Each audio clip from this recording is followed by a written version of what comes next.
नमस्कार, मैं हूं शरद अवस्थी और आप देख रहे हैं हमारा खास प्रोग्राम खबरों की खबर।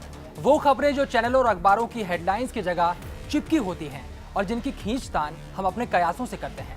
उन्हीं खबरों को बेहतर तरीके से आपको समझाने की कोशिश करेंगे हम अपने इस खास प्रोग्राम में, ताकि आप खबर के हर पहलू को एक साफ चश्मे से देखें और समझें, क्योंकि हर खबर आप उस पर कम ध्यान दें या फिर ज्यादा आपसे जुड़ी हुई है। अपमान, दरअसल ये शब्द ही कुछ ऐसा है कि ये बहुत भारी लगता है, और जब अपमान देश का हो तो इसके सम्मान और स्वाभिमान को कायम रखने के लिए कड़े कदम उठाने ही पड़ते हैं। खबरों की खबर में आज सबसे पहले बात देवयानी के साथ हुई बदसलूकी की। कौन है देवयानी और क्या है पूरा मामला, आइए देखते हैं।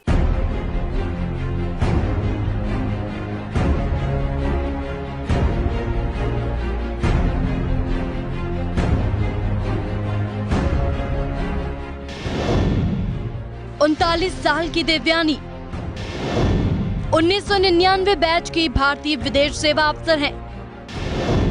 उपवाणिज्य दूत देवयानी खोबरागढ़े पर धोखाधड़ी और घरेलू सहायिका के साथ आर्थिक शोषण करने का आरोप है। देवयानी पर अपनी घरेलू सहायिका को $4,500, जो करीब 2,80,000 रुपए होते हैं, इसके बजाय सिर्फ $537 यानी 33,000 रुपए देने का आरोप है। ये रकम $3 यानी करीब 188 रुपए प्रति घंटे के बराबर है, जो अमेरिकी कानून के तहत अनिवार्य न्यूनतम मजदूरी यानी $9.75 यानी करीब 610 रुपए प्रति घंटा से भी कम है। देवयानी पर यह भी आरोप है कि उन्होंने अमेरिकी कानून के तहत कामगारों को दी जाने वाली दूसरी सुविधाओं का भी उल्लंघन किया। उन पर वीजा धोखाधड़ी और गलत बयान देने के आरोप में मुकदमा दर्ज हुआ है, और अगर आरोप साबित हो जाते हैं तो पहले आरोप के तहत 10 साल और दूसरे आरोप में 5 साल की सजा देवयानी को हो सकती है। बहरहाल देवयानी को जिस तरह सरेआम हथकड़ी लगाकर गिरफ्तार किया गया और कपड़े उतारकर उसकी तलाशी ली गई, उनके साथ शातिर अपराधियों जैसा बर्ताव किया गया। भारत ने इस पर कड़ा ऐतराज जताया है। भारत का मानना है कि डिप्टी कौंसल जनरल होने के नाते देवयानी को कुछ खास इम्यूनिटीज मिलनी चाहिए थी, जो इस केस में उन्हें नहीं दी गई। भारत ने इस पर कड़ी प्रतिक्रिया देते हुए सभी कार्यरत अमेरिकी डिप्लोमेट से अपने भारतीय आई कार्ड वापस करने के लिए कहा है। सरकार ने सख्ती बरतते हुए नई दिल्ली स्थित यूएस एम्बेसी के सामने से सारे बैरिकेड्स हटाने के निर्देश दिए हैं। भारत ने यूएस एम्बेसी के लिए भेजे जाने वाले खाने और शराब आदि सब चीजों के क्लियरेंस को रोक लिया है। इसके साथ ही सरकार ने सारे डिप्लोमेटिक स्टाफ के एयरपोर्ट पास भी वापस ले लिए हैं। अमेरिकी कॉन्सुलेट्स में कार्यरत भारतीय स्टाफ को दी जाने वाली सैलरी की डिटेल्स भी मांगी गई हैं। इस मुद्दे का कड़ा विरोध जताते हुए लोकसभा अध्यक्ष मीरा कुमार और राष्ट्रीय सुरक्षा सलाहकार शिवशंकर मेनन की यूएस कांग्रेस के एक प्रतिनिधिमंडल से मुलाकात का कार्यक्रम कैंसिल कर चुके हैं। भारत ने अमेरिका को ये भी जता दिया है कि मुलाकात देवयानी के साथ हुई बदसलूकी के कारण रद्द की गई। इतना ही नहीं, बीजेपी के पीएम पद के उम्मीदवार नरेंद्र मोदी, कांग्रेस उपाध्यक्ष राहुल गांधी, गृह मंत्री सुशील कुमार शिंदे ने अमेरिका से आए डेलीगेशन से मिलने से साफ इनकार कर दिया। अमेरिका की नीतियों को कटघरे में रखते हुए भारत ने भी इस बार जवाब देने की ठान ली है, लेकिन ये सवाल उठने शुरू हो गए हैं कि आखिर अब जाकर सरकार कड़े कदम क्यों उठा रही है, जबकि अमेरिका अपनी नीतियों का हवाला देते हुए भारत को इससे पहले भी कई बार शर्मसार कर चुका है। ब्यूरो रिपोर्ट, जिया न्यूज। यह है पूरा मामला जो आज पूरे दिन पकता रहा और खबर के नए नए पहलू भी सामने आते रहे। बात इतनी गंभीर हो गई कि संसद में भी गर्मी बढ़ गई और सांसदों को गुस्सा आ गया। आइए के करके सुन लेते हैं क्या कह रहे हैं ये तमाम सांसद। भारत की एक राजनयिक देवयानी खोबरागढ़े के साथ जिस प्रकार से अमानवीय व्यवहार अमेरिकी प्रशासन ने किया है, मैं उसकी निंदा करने के लिए यहाँ पर खड़ा हुआ हूँ। जब हमारे किसी राजनयिक पर इस तरह की घटना घटती है तो पूरा देश देश अपमानित होता है। इसलिए जो बातें उन्होंने कही हैं, मैं उन तमाम भावनाओं से स्वयं को संबद्ध करती हूँ। अमेरिका का जो ये व्यवहार रहा है हम लोगों के देश के प्रति, ये बहुत ही अपमानजनक व्यवहार रहा है। एक बार नहीं, अनेकों बार हमारे नेताओं के साथ, हमारे डिप्लोमेट्स के साथ इस तरह की घटनाएं हुई, उनको अपमानित करने की घटनाएं हुई। We cannot just close our eyes to the fact that this girl, this woman, diplomat comes from a scheduled community which has been treated very badly and shabbily by the society and country for years. इस गंभीर मामले को और खास तौर से एक दलित महिला के साथ जो विदेश में जो कुछ जाती हुई है, तो हमने इसको दरकिनार नहीं किया है। मैंने हाउस को ये बताया था, सदन को, कि हम कुछ प्रयास कर रहे हैं और कुछ ऐसे कदम उठा रहे हैं जिससे हमें थोड़ा सा ये विश्वास हमारा बढ़ेगा कि अब जो असुविधा और जिस कष्ट में हमारी उस अधिकारी को रहना पड़ा पिछले कुछ दिनों में, अब वो आगे ऐसा नहीं होगा। उसके लिए हमने कुछ कदम उठाए हैं। देखिए, भारत सरकार ने अब तक जो कदम उठाए हैं, मैं उनका स्वागत करता हूं और मुझे खुशी है कि भारत सरकार ने कड़ाई दिखाई है। दरअसल अमेरिका में भारतीयों के अपमान का ये कोई पहला मामला नहीं है। इससे पहले भी चेकिंग और सुरक्षा के नाम पर देश की कई जानी मानी हस्तियों को अपमानित होना पड़ा है। पेश है रिपोर्ट।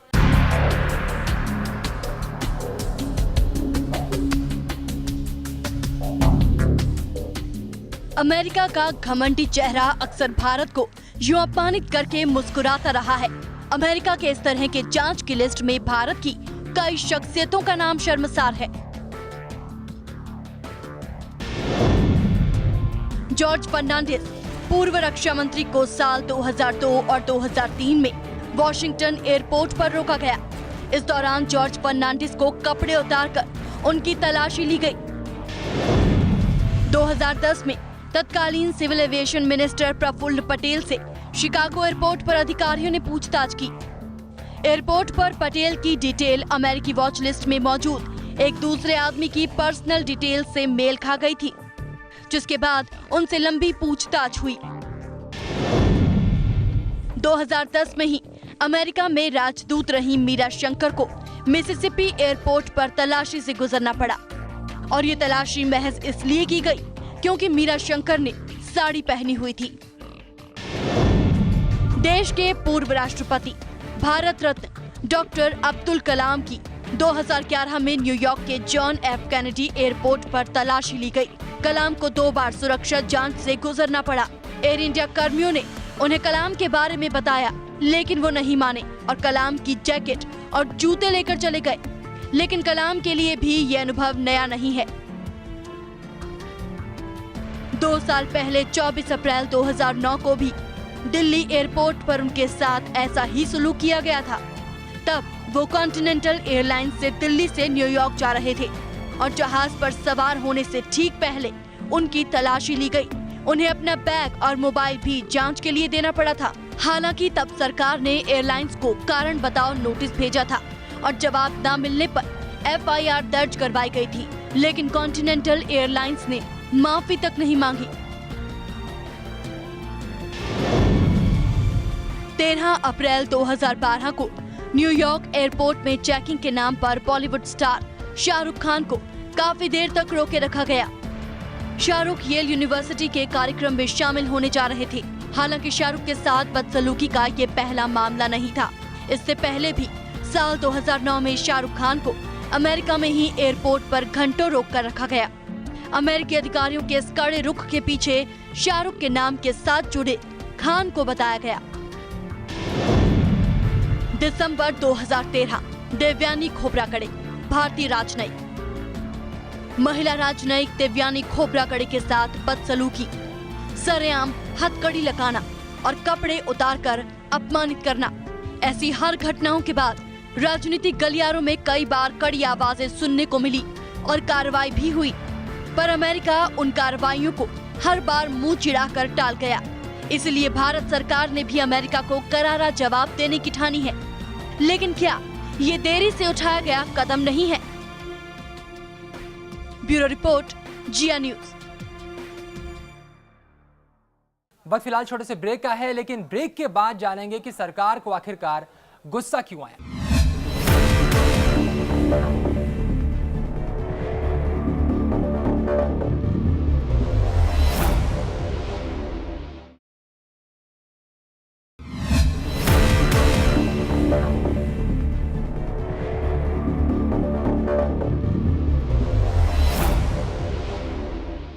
ब्रेक के बाद आपका स्वागत है। आप देख रहे हैं हमारा खास कार्यक्रम खबरों की खबर। भारत ने अमेरिका के खिलाफ कड़ा रुख दिखाया, लेकिन इस कदम के साथ ही सवाल भी उठने लगे हैं।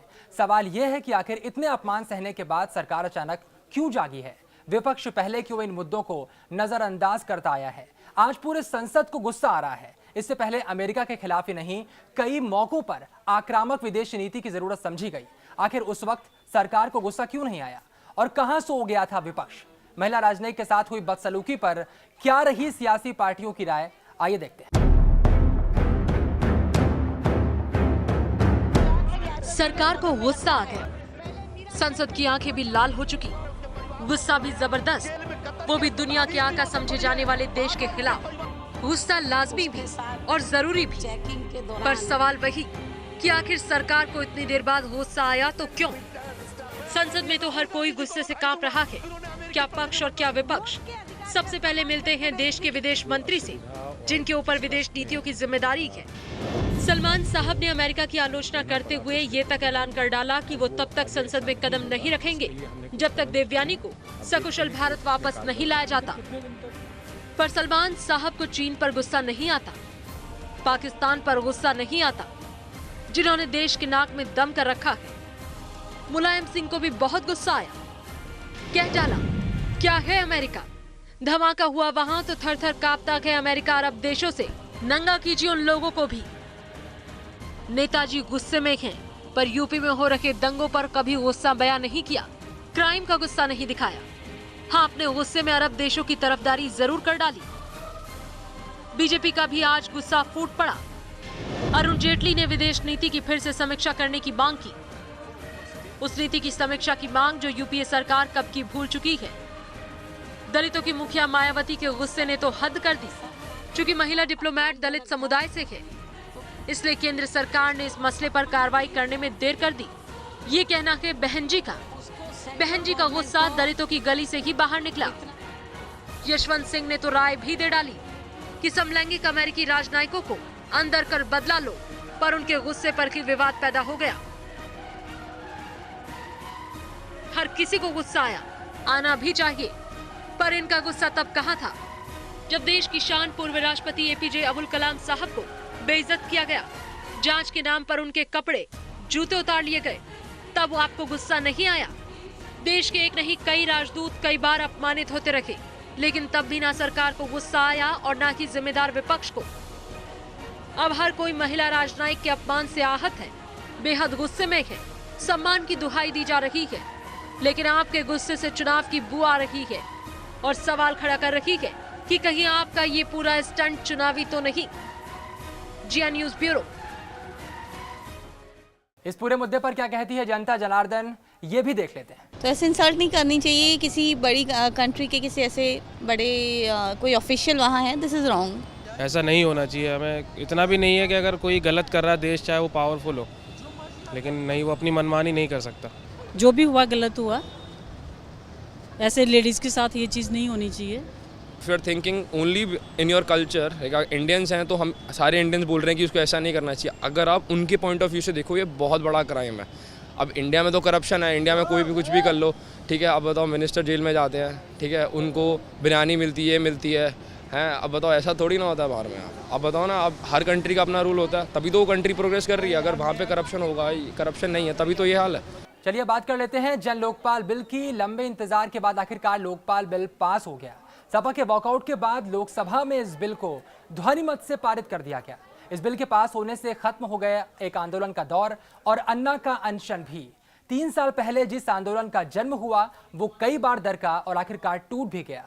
फिर भी अन्ना ने लोकपाल की लड़ाई नहीं छोड़ी।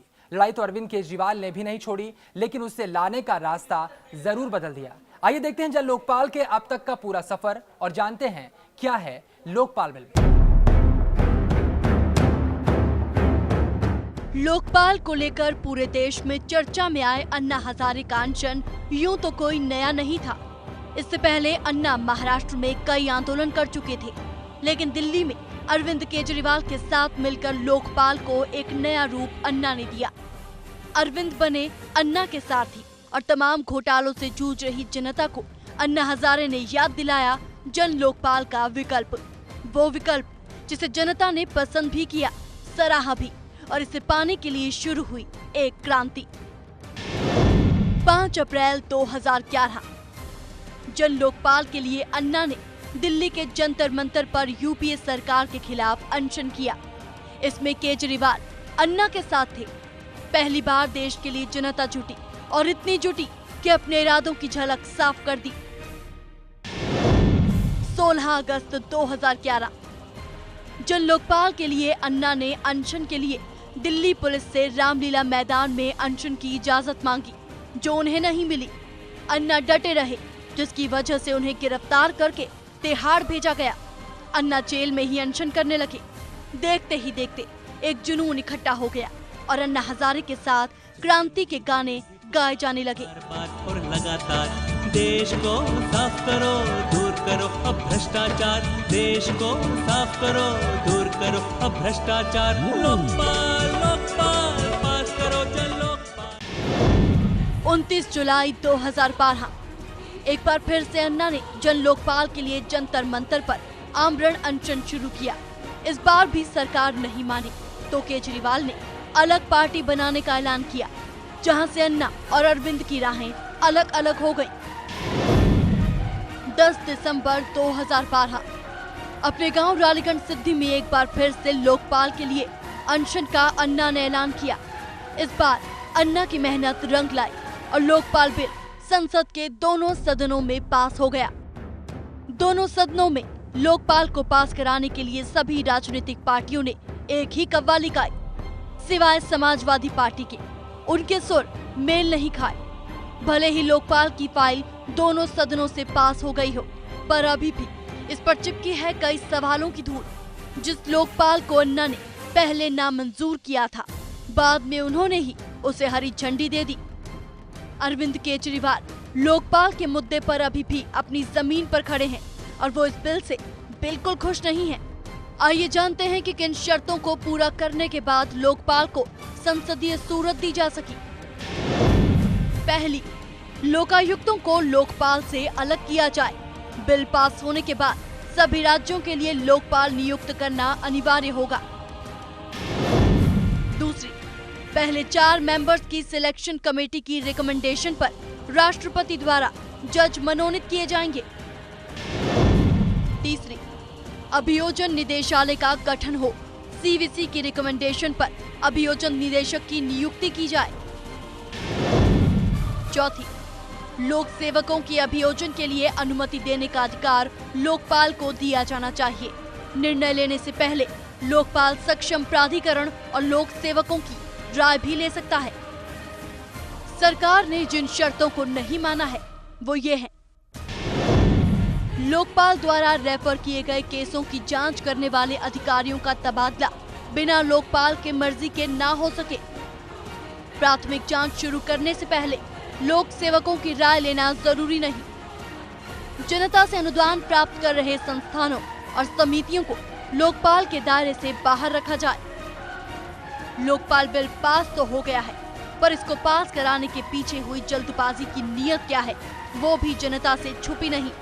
आने वाला वक्त तय करेगा कि लोकपाल से जनता का फायदा होता है या इसे लागू करवाने वाले सियासी दलों का भला।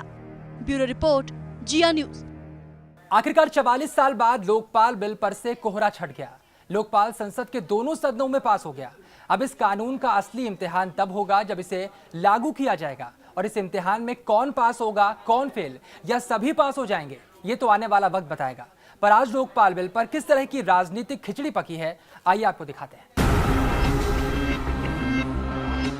कभी लोकपाल बिल को खतरा समझने वाली देश की दोनों बड़ी पार्टियों को अचानक ये बिल रामबाण की तरह नजर आने लगा है। 2 साल पहले तक अन्ना हजारे को तिगनी नाच नचाने वाली पार्टियों ने भी पूरे जोर शोर से लोकपाल बिल पास करने के साथ ही इसे भ्रष्टाचार में कमी आने का भरोसा भी जताया है। The establishment of the Lokpal is necessary to strengthen the fight against corruption and ensure accountability of public officials to the people. To complete the passage of these bills and provide this country with a framework to fight corruption. This is not about one bill. This is about a framework, and we would like to deliver that framework to the country. जन लोकपाल को सभी ने अपनी स्वीकृति दे दी, लेकिन Samajwadi party के गले से ये बिल नहीं उतर पाया। शुरू से लेकर आखिर तक सपा ने इस बिल का विरोध किया। सपा नेता मुलायम सिंह यादव का कहना है कि लोकपाल से कोई फर्क नहीं पड़ने वाला, बल्कि इससे देश और भी कमजोर होगा। मैं आज खड़े होकर इस संसद के फर्श पर ये कहना चाहती हूँ, यदि व्यक्ति के नाते कोई एक व्यक्ति इस लोकपाल के श्रेय का अधिकारी है तो वो बूढ़ा व्यक्ति है जो बार बार अनशन करके इस देश की आत्मा को झकझोरता है और आज भी भूखा रहकर हम सबको झकझोर रहा है। और उसके बाद अगर कोई श्रेय की अधिकारी है तो इस देश की जनता इसके अधिकारी है, जिसने हम सब पर दबाव बनाया है। कुछ वक्त पहले तक अन्ना के साथ आंदोलन की अलख जगाने वाले अन्ना के पूर्व सहयोगियों को ये लोकपाल बेहद कमजोर नजर आता है। खुद अरविंद केजरीवाल भी सरकारी लोकपाल को सिरे से नकार चुके हैं। कुमार विश्वास का तो यहाँ तक कहना है कि अब फिर से 40 साल तक लोकपाल की लड़ाई लड़नी होगी। लोकपाल के जन आंदोलन के लिए ये आज एक बहुत ही खराब दिन है, शर्मनाक दिन है। और सच अच्छी बात यह है कि अन्ना ने अभी आज खुद स्वीकार किया कि इस बिल से 40% तक भ्रष्टाचार रुक जाएगा। आपको याद है कि रामलीला मैदान में वो कहा करते थे कि 70-80% तक रुक सकता है अगर जन लोकपाल आए, और बार बार जन लोकपाल कहते थे। इस बिल में वो तीनों बातें नहीं है जो रामलीला मैदान में इस देश की राजनीति ने स्वीकार की थी। हालांकि अन्ना खुद ये मान रहे हैं कि इस बिल से 50% भ्रष्टाचार को रोका जा सकेगा, पूरी तरह से नहीं। और सबसे बड़ी बात ये कि किसी भी कानून को बनाने के बाद उसे कितनी ईमानदारी से लागू किया जाता है, ये ज्यादा मायने रखता है। आजादी के 66 साल में भ्रष्टाचार को ब्रेक लगाने वाला एक सशक्त कानून पहली बार आज देश में बनने जा रहा है, और उसमें राज्यसभा और लोकसभा में जो मान्यता दी है, मैं पहले भी इसको जो दोहराया है, 100% भ्रष्टाचार कम नहीं होगा, लेकिन कम से कम 40-50% भ्रष्टाचार को ब्रेक लगेगा। जन लोकपाल जनता के लिए कितना फायदेमंद साबित होगा, ये तो आने वाला वक्त ही बताएगा। लेकिन अगर सियासी पार्टियों ने पहले ही इस बिल को अपनी मंजूरी दे दी होती तो जनता के बीच उसकी साख पर बट्टा नहीं लगता। ब्यूरो रिपोर्ट, जिया न्यूज। अभी लेते हैं एक छोटा सा ब्रेक, लेकिन ब्रेक के बाद जानेंगे अन्ना अरविंद के अलग अलग रास्ते।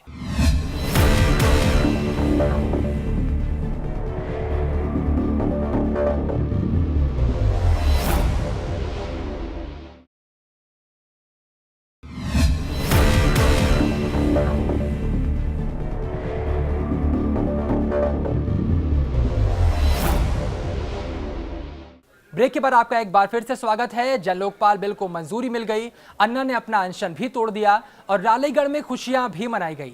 पर खुशियों की यह लड़ाई किसी को मीठी लगी तो किसी को कड़वी। लोकपाल की मांग ने अन्ना हजारे और अरविंद केजरीवाल को साथ किया, एक ताकत के रूप में स्थापित किया और एक बड़े जन आंदोलन को जन्म दिया। उसने ही दोनों को दूर कर बीच में एक लकीर भी खींच दी। एक रिपोर्ट देखते हैं।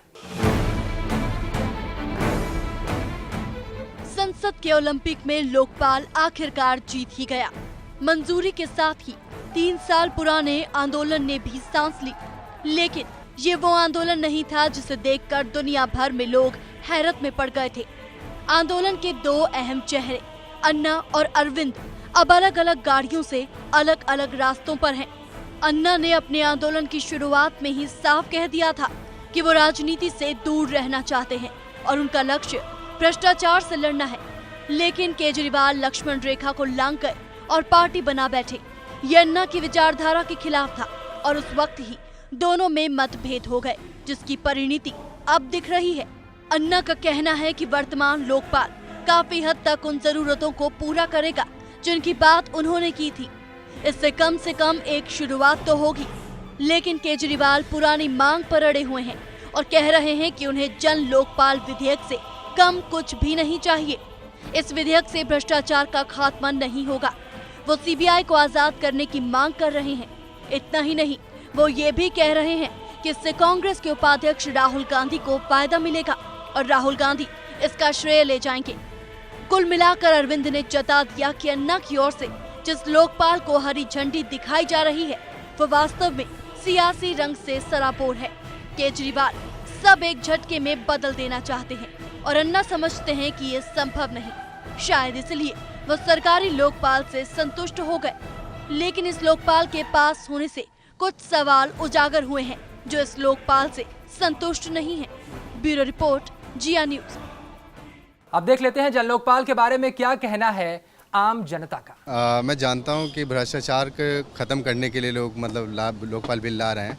बस ऐसा नहीं होगा कि लोकपाल बिल से भ्रष्टाचार खत्म हो जाएगा, क्योंकि बड़े बड़े नेता जो बैठे हैं सबसे बड़ा चोर हैं। अभी जो लोकपाल बिल संसद में पारित हुआ है उसमें सबसे मेन इम्पोर्टेंट जो उसका पार्ट था कि सीबीआई को मुक्त करना, जो कि अब तक गवर्नमेंट ने उस चीज़ को किया नहीं है।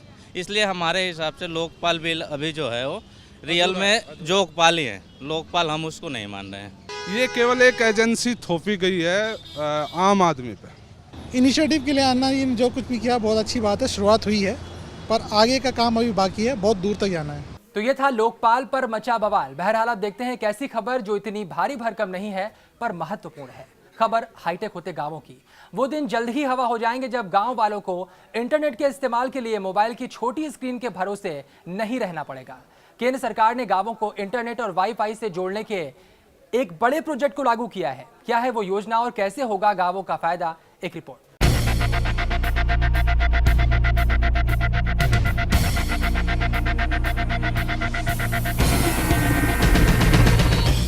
केंद्र सरकार ने गांव को हाईटेक बनाने की ओर एक कदम और बढ़ा दिया। सरकार ने दावा किया कि देश के सभी गांवों को इंटरनेट और वाईफाई से जोड़ने के लिए 20,000 करोड़ रुपए की योजना संचालित की जा रही है। इस योजना पर अक्टूबर 2011 से काम शुरू हो चुका है। योजना के पायलट चरण में अब तक राजस्थान के अजमेर जिले में अरिन ब्लॉक की 30 ग्राम पंचायतें, त्रिपुरा के उत्तर त्रिपुरा जिले में पानी सागर ब्लॉक की 15 ग्राम पंचायतें, आंध्र प्रदेश के विशाखापत्तनम जिले में पारावादा ब्लॉक की 14 ग्राम पंचायतों को कवर करने के लिए 3 प्रायोगिक परियोजनाओं को पूरा किया गया। इन 3 प्रायोगिक परियोजना ब्लॉकों के 59 ग्राम पंचायतों को 100 मेगाहर्ट्ज बैंडविड्थ भी दी गई। संचार एवं सूचना प्रौद्योगिकी और विधि एवं न्याय मंत्री कपिल सिब्बल ने लोकसभा में एक लिखित प्रश्न के उत्तर में बताया कि ग्रामीण क्षेत्रों के लिए इंटरनेट और वाईफाई योजना के लिए सरकार ने देश की सभी ग्राम पंचायतों को ऑप्टिकल फाइबर केबल से कनेक्ट करने के लिए राष्ट्रीय ऑप्टिकल फाइबर नेटवर्क को बनाने संबंधित परियोजना को 25 अक्टूबर 2011 को मंजूर किया। परियोजना पर 20,000 करोड़ रुपए के खर्च होने का अनुमान लगाया गया है। इस परियोजना को सेवा दायित्व निधि के माध्यम से चलाया जा रहा है। साथ ही पश्चिम बंगाल और संघ राज्य क्षेत्रों के साथ निशुल्क मार्ग अधिकार यानी ROW के लिए त्रिपक्षीय समझौता ज्ञापन पर हस्ताक्षर किए गए। फिलहाल इस परियोजना में इससे हरियाणा, तमिलनाडु और चंडीगढ़ के अलावा लक्षद्वीप केंद्र शासित क्षेत्र शामिल नहीं है। जिया न्यूज ब्यूरो। आज की खबरों के खबर में बस इतना ही, लेकिन जाते जाते आपको छोड़ जाते हैं मध्य प्रदेश के एक लोकगीत के साथ। नमस्कार। परदेस अकेला छोड़ गए हारी, हरे रामा पिया गए परदेस अकेला छोड़ गए हारी,